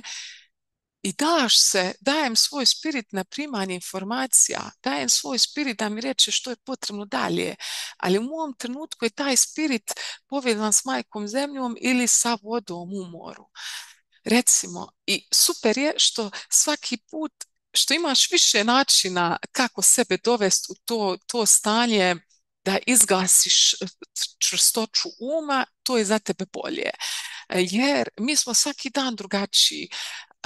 Nekad ja ovaj satsang pripremam na način da sjednem, pročitam pitanje, uđem u meditaciju, kontempliram i vidim što je, maknem svoju, maknem svoja osuđivanja, strahove, kao da u smislu to sada nije bitno. To je samo to me staje na putu moje službe. I kad to maknem, onda kontempliram što je potrebno reći za ovo pitanje. Ali recimo danas sam pošla plivati. Ja sam jako dugo plivala i pustila što mi je potrebno da dođe za ovaj satsang, što mi je potrebno za odgovoriti. Našla sam dosta načina s kojima uspijem pustiti krutoću uma, pustiti tu formu, taj mentalni sklop, ta pravila, gdje uđeš u neku automatsku radnju. Tu je dosta bitno da nisi ometan drugim distrakcijama, ljudima i sve. I da onda zaposliš svoje tijelo, svoj nečim. Meni je to pomoglo kroz neku fizičku aktivnost da bi došlo na to neko stanje potpune prisutnosti, a time i osvijestio svoje više ja, kao da si malo dao više pažnju svom višem ja. Jer tvoje više ja je uvijek tu. Nije, on je cijelo vrijeme s tobom tu. Nije da on dođe kad ti sjedneš u meditaciju i to je to. Ne, on je cijelo vrijeme tu, ali mi dajemo veću pažnju svome umu i svome mentalnom i onda ne možemo ga čuti, naše više ja, koji uvijek je tu i uvijek ti govori, to je tvoja intuicija, to je to je u neku ruku ne bi došla do ovega sada da si došla da nemaš svoje više ja. Tako samo se opusti, izađi iz svih okvira, radi neke stvari koje su ti skroz lude u kontekstu ljudi koji su tako u nekom cijeli život u nekom strogim sustavima imaju taj neki ne smijem napraviti ništa što nije prihvatljivo. Baš ti to treba da izbaciš sebe iz totalne te zone ugode, da napraviš nešto neprihvatljivo. Kreni se, stani se smijat u neočekivanom trenutku ili kreni, ne znam, radi neke smiješne, lude stvari, da sebe izbaciš, svoj mentalni sklop izbaciš iz te krute strukture. Također, ono što ti si ovdje napisala si starija generacija, što god to značilo, te starije generacije, ono što nisu imale osviješteno, a što sada mlađi imaju, je taj kontinuirani, glupo reći, rad na sebi, nego svjesnost koliko je potrebno svaki dan nešto raditi. Jer mi želimo, idem ja sada mjesec dana meditirati da bi nešto dobila, ali zapravo to treba postati naš lifestyle. Isto tako, čime hranim svoje tijelo treba postati naš lifestyle. Što slušam treba postati naš lifestyle, dio života. I taj ples, ta trčanje, to plivanje, što god vas čini sretnim, to treba postati dio tvog života. Na početku je najteže stvoriti tu naviku. Najteže je, nije meni skoro malo kad mi se dalo ići trčati, ali stvoriti tu volju, poći svaki dan trča iako ti se ne da, je dovelo do ovoga moga. Isto tako, poći svaki dan pliva, ne da mi se, ali znam da me služi. I to je ono, kad Sergio kaže, slijedi svoju strast. Meni se ne da ići plivati, ali znam da me plivanje služi i kad otplivam, ja ću biti puno sretnija i moje srce će biti puno zadovoljnije nego da sada odlučim ne plivati. Jer kasnije ću biti manje ću energije imati, loše ću se osjećati. I kako mi se ne da ići plivat, to je definitivno veća moja strast, jer ću se za bolje osjećati. I zato je to ono što mi čini radost. To mi budi moj spirit, moju dušu.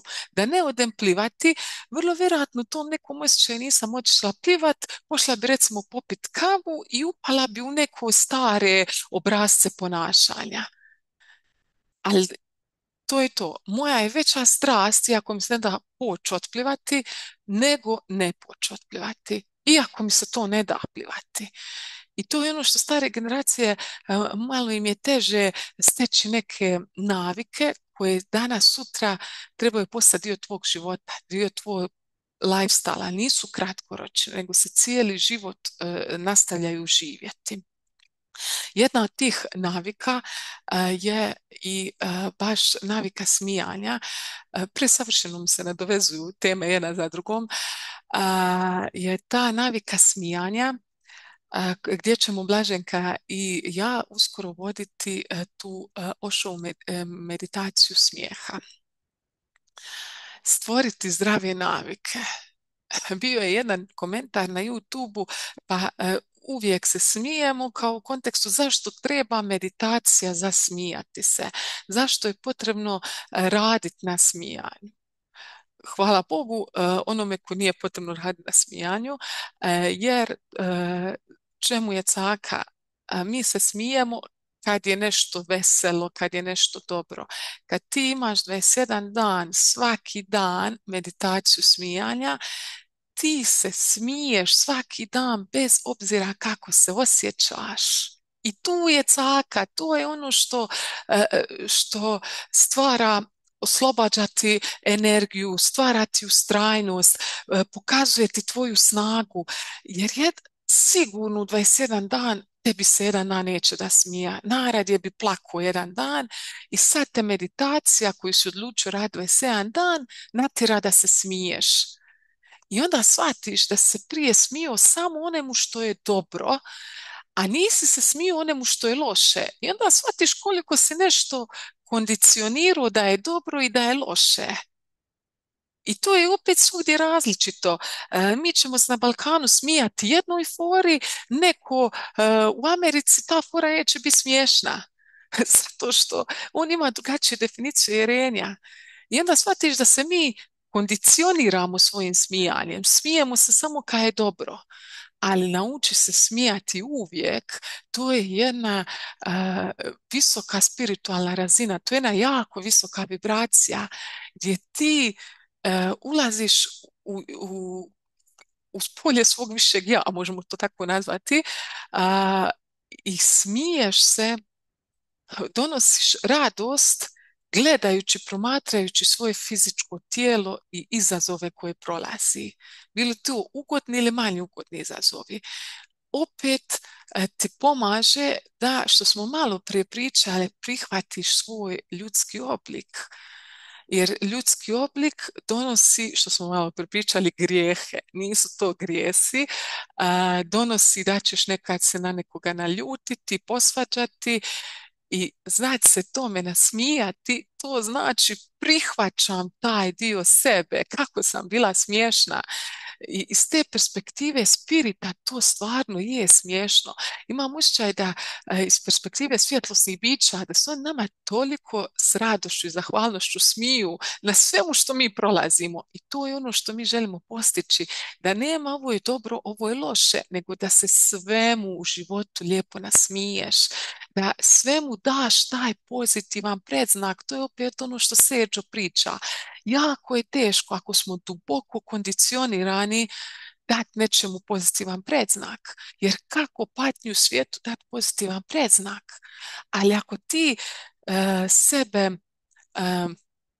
istreniraš, ajmo to tako reći, natjeraš da se i kad ti se ne da nasmiješ i smiješ, ti ćeš dobiti jedne darove gdje ćeš skočiti iznad tega, recimo taj dan si osjećao patnju i nije ti se smijalo i ti si se morao pod znakove smija jer ti je danas 21 dan meditacije, ti ćeš prevazići tu patnju i početi gledati drugim očima. To je ono što se događa kroz ovu meditaciju i učite da svemu daš pozitivan predznak, da se svemu nasmiješ. Jer mi kad se nasmijemo, primijetite, odmah vam se opuste, cijelo tijelo se odmah opusti, misli se odmah stišaju. Starije generacije su se malo smijale. Jer ti što si stariji, djeca su ta koja se smiju i donosu radost, to su lijepa, nevina djeca, a mi stari nosimo težinu života i mi stari se ne smijemo jer život je ozbiljan i to pokazuje tvoju zrelost. A zapravo je prava vrlina biti kao dijete i smijati se. To znači biti zreo. Kad ti možeš ne preuzeti patnju koju su nosili tvoji preci i generacije, nego se prevazići tu patnju i nasmijati se. Biti poput djeteta. To je najzreliji oblik, najduhovniji oblik postojanja. Samo da vidim, tu je bilo još pitanja vezano za našu Ošovu meditaciju smijeha. Bilo je pitanje hoće li biti snimke, hoće, bit će snimka, ili tu veće, ako bude prekasno, ne stavljam u 11 sati navečer da vam dolaze poruke, nego onda ujutro oko 7-8 pošaljemo snimku. Tako da ne brinite se, bit će snimka. Ono što obično kad krenemo s nekim zajedničkim grupnim radom, ovaj traje 21 dan, većina nas krene prvi dan. do trećeg dana je neki oblik početka. Već četvrti dan smo ušli u neku drugu energiju. Svatko ko se želi priključiti, može se priključiti u prva 3 dana. Ako znači prvi dan ne možete jer imate nešto u redu, je krenite drugi dan. Jer u ta prva 3 dana je još ta energija početka i lako se priključite grupi. Već četvrti dan grupa ulazi u nove procese, drugačija energija i onda će vama biti teško pratiti jer niste zajedno s grupom. Grupa stvori jednu svoju priču, jednu svoju ideju, jednu zajedničku energiju i ako vi kaskate za grupom, vi pokušavate dostići to što grupa, u čemu je zajedno grupa, ali nekad ćete dostići, nekad nećete nikad dostići i onda ćete možda i sami biti u procesu, svakako trebate vidjeti koji su tu vaši darovi i lekcije. Stoga do prva 3 dana možete se priključiti. Ako krenete dan kasnije, onda radite i završnu radionicu dan kasnije. Znači, poanta je da traje vam 21 dan. Koliko dana kasnije krenete, toliko kasnije nastavljate nakon što mi završimo raditi. Također bilo je pitanje vezano za uplate. Ne brinite se za uplate, naći ćemo rješenje za sve. Tako da nemojte da plaćanje uplate vas u bilo čemu koči. Pogotovo ne u ovoj radosti koju stvaramo. Krećemo u srijedu 10.9. u 19 sati. Ako imate bilo kakva pitanja, slobodno sada pitajte ili u komentaru ovoga YouTube videa. Zanimljivo je što je to slučajno došlo baš sada sljedeći tjedan kada dolazi taj jedan veliki ponedjeljak. Vrlo vjerojatno osjećate u zraku kako dosta djece, ajme se treba vratiti, škola, vrtić, a gdje su odrasli nakon godišnjeg se nekako malo se posao smirio preko ljeta i sada se opet vraća na taj te svakodnevne rutine preko ljeta izađemo iz nekog svog ritma, ali za čovjeka je izuzetno bitno da ima svoje neke rutine, taj neki svoj ritam, jer ga to uzemljuje, to ga drži uzemljenim, utjelovljenim. I zbog toga i postoji taj i posao i nešto što ćeš svaki dan ponavljati, raditi, ideš u školu i sve. I već se sada u polju osjeća ta teška energija ponedjeljka koja nas čeka i na ovakav način možete taj početak učiniti kroz osmijeh, da napravite nekako drugačije nego do sad. Svi ti ponovno vraćanje u neku rutinu, osjetimo težinu. Uvijek bude na početku najteže, ali sad imamo priliku da kroz ovu meditaciju napravimo nešto drugačije, da prođemo kroz osmijeh, i vratimo se svom nekom ritmu, svojim nekim rutinama, svojim nekim navikama, ali u svemu tome da ubacimo osmijeh i da na takav način damo pozitivan predznak svemu što se događa. Tako ćete podržati cijelu svoju obitelj. Ili recimo ako ste učitelj u razredu, tako ćete podržati svoju djecu u razredu, jer ako ste recimo majka, nebitno, vi ste ti koji nosite zajedno energiju obitelji ili kao profesor učitelj nosite zajedno energiju toga razreda. I sada ako želite podržati svoju djecu u razredu ili svoju obitelj, budite i vi dio te energije i pokažite i vi da sada ćete krenuti na neku novu naviku, neku rutinu koja vas služi i pokažite da se to može napraviti s lakoćom, kroz osmijeh.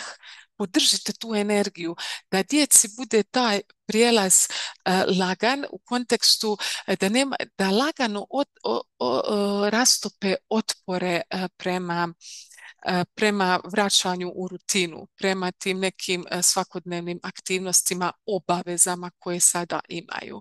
Napravimo i mi nama neku pod znakove obavezu koja je ugodna, koja je poželjna i koja će nam donijeti jednu drugačiju pogled na život.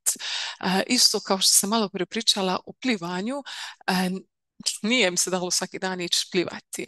Ali moja strast je bilo poći plivat, jer znam što mi plivanje radi. Isto tako ovdje kad promislim, aj mi sad treba 21 dan raditi tu meditaciju, nekad mi se da, nekad mi se ne da. Ali kad ja znam da će mi to donijeti jednu drugačiju perspektivu života, da ću time biti i u službi drugih, da ću podržati ovu kolektivnu energiju, treba sad na novo krenuti, da ću biti vjetar u leđa ovoj podrška i vjetar u leđa ovoj energiji koja se trenutno treba zakovrtljati jer ulazimo u novi jedan ciklus akademske školske godine i vraćanja nakon godišnjih i na takav način služim svijetu, služim sebi, ali služim i zajednici. Baš je, evo, komentar tu, još će biti i eklipsa, tako je, u nedjelju je puni mjesec i eklipsa je, i kad su eklipse, tad nam je najbolje povući se i biti u tišini. To ja uvijek što manje, bit će puno distrakcija i onda je najsigurnije kad su eklipse da se malo povučeš u sebe jer je svugdje kaos. Najviše ćeš doprinijeti kad unutar kaosa ti budeš taj mir.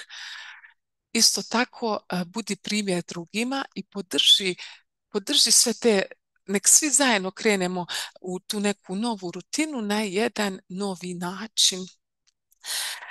Također, utorak ćemo imati i ovu ceremoniju punog mjeseca i baš kako je eklipsa sam nekako i dobila poziv da radimo jednu meditaciju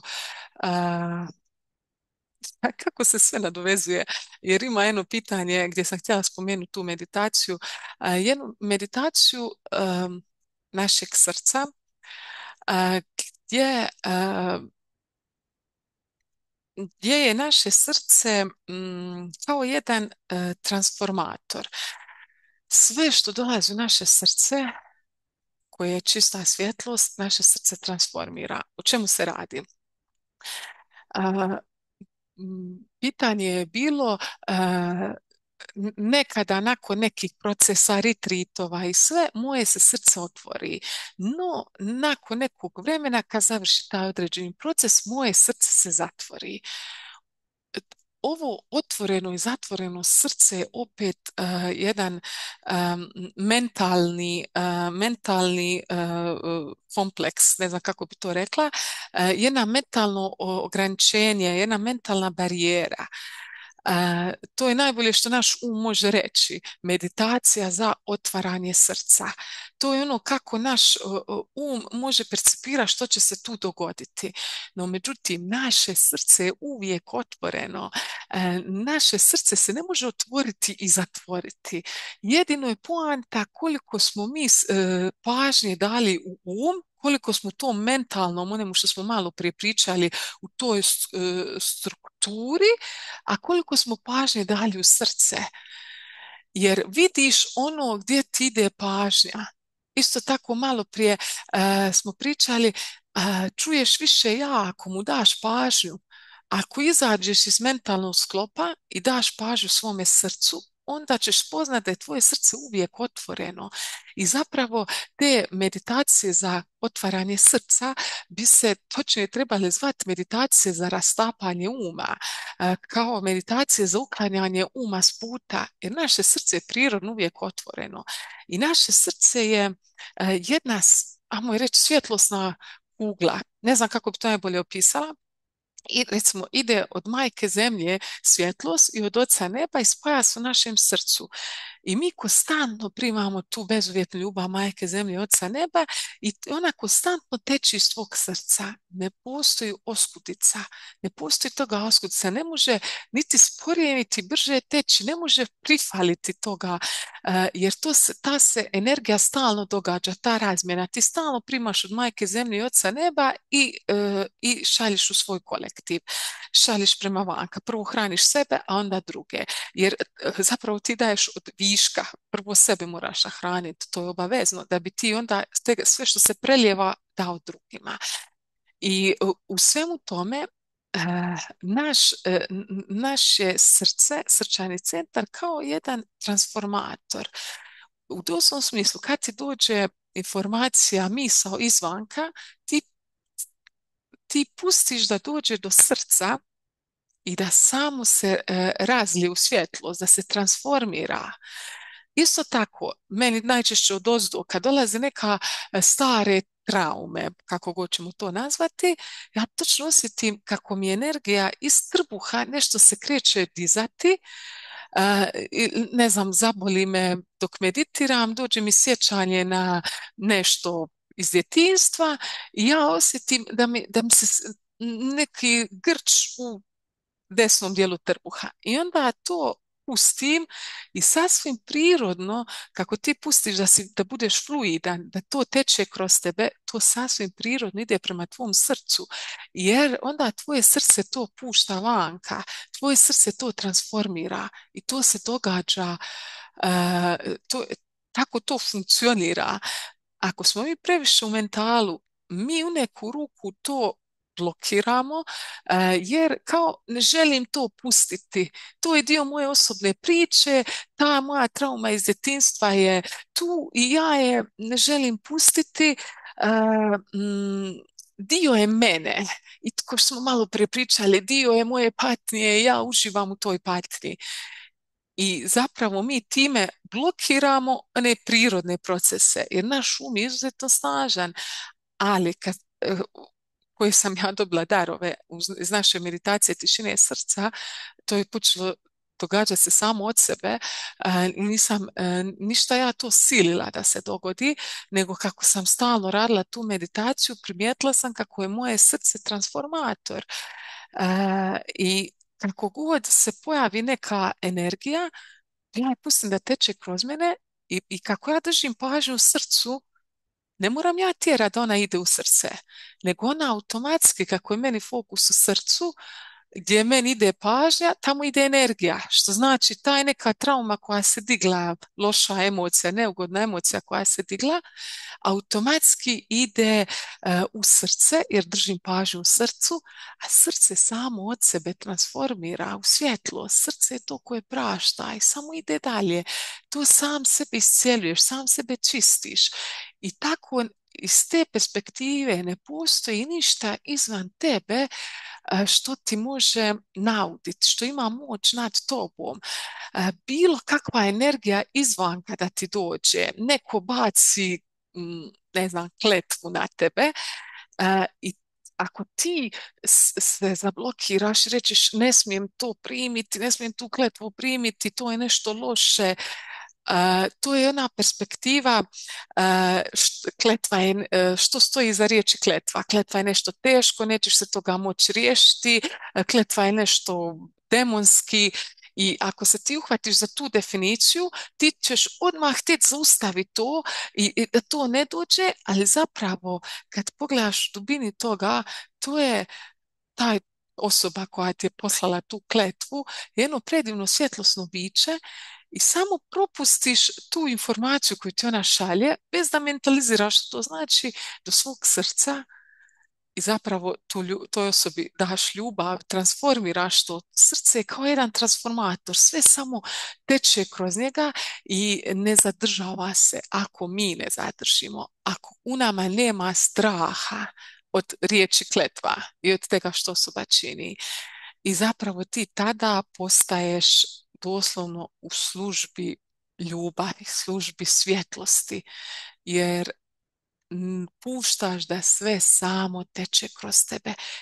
Toliko si svjetlostan, toliko si ljubavan da apsolutno si siguran da ništa izvan tebe nema moć nad tobom. I ti samo pustiš. To samo ide u tvoje srce. Srce dalje rješava. Nema tu nikakve aktivnosti uma. Nema nikakvog forsiranja, nema nikakvog zaustavljanja, nema nikakve obrane.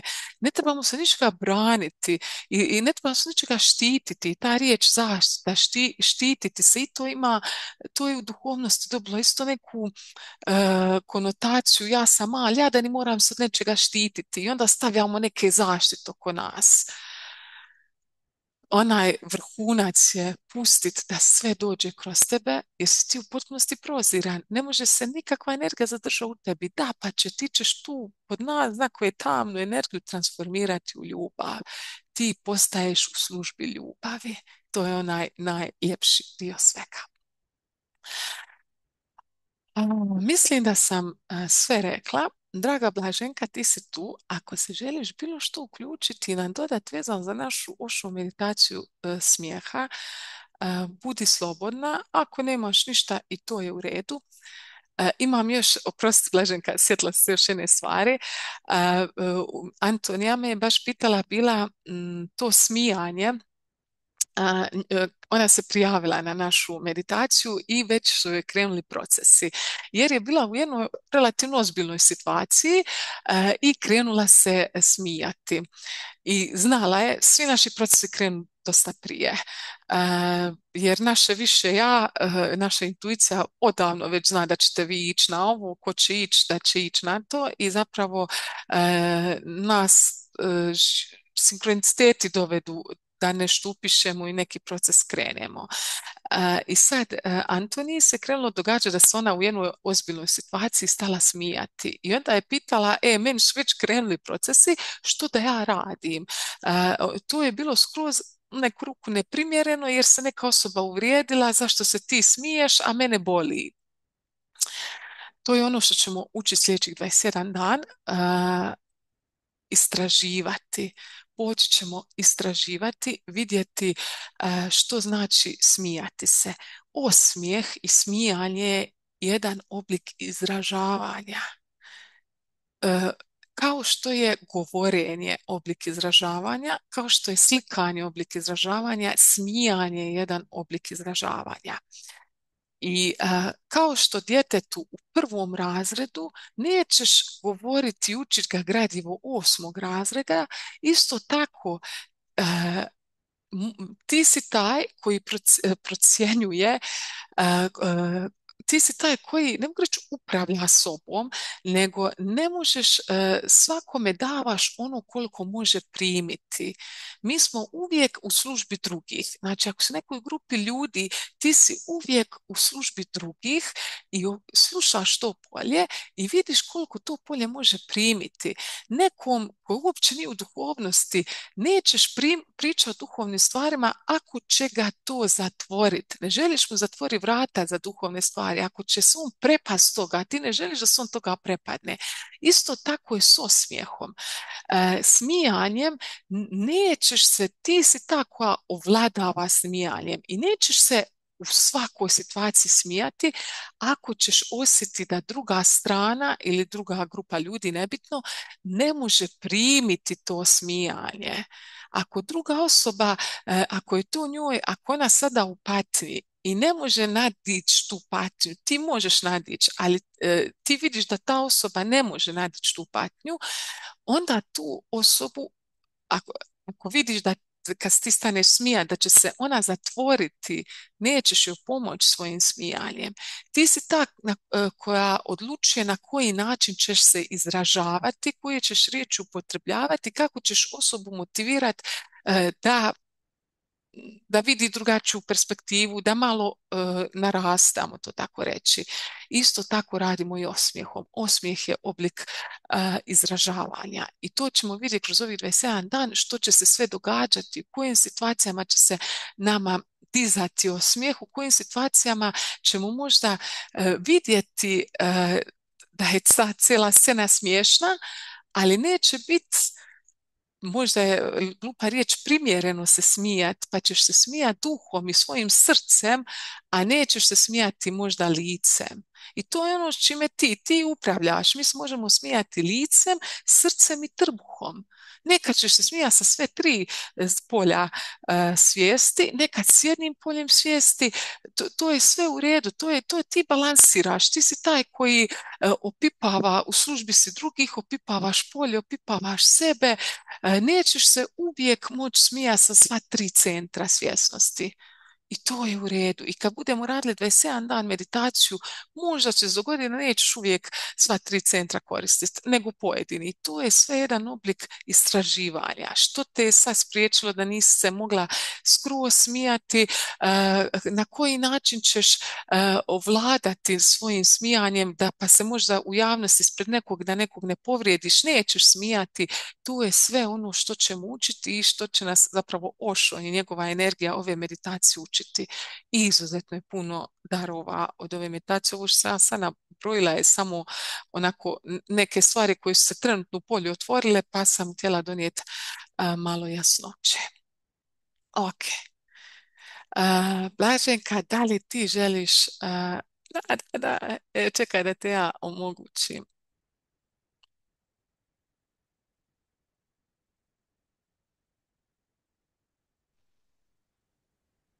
Evo, izvoli.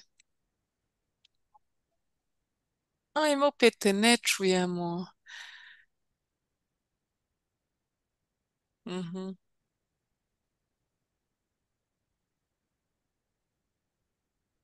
Ne znam što si prošli put napravila, pa napravi opet isto.